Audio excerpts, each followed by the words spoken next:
Nauuhaw ka na ba sa pag-ibig? Pwes kumain ka ng singkamas, dahil sa bawat nguya mo nito'y makatas. Talong, huwag gustahan, dahil sa colon cancer ito'y panlaban. Hindi tulad mo na hindi lumaban, kaya iniwan na lang basta-basta na walang kaalam-alam.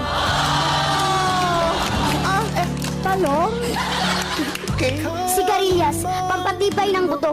Di tulad ng relasyon niyong walang katibay-tibay, kaya nasira dahil walang umalalay. Wala akong kinalaman. Mane, madalas kasama sa inuman, paborito ng sambayanan. Mabuti pang mane, no? Madalas kasama, kayo, walang kadalas-dalas.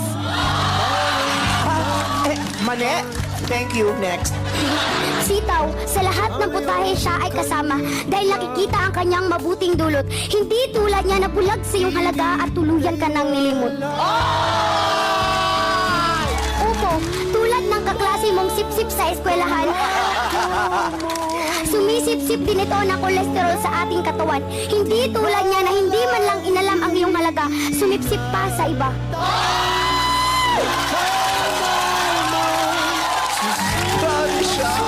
Kalabasa, ipakain mo sa taong iyong pinapangarap upang ang kanyang matay luminaw at makita ang iyong tunay na halaga.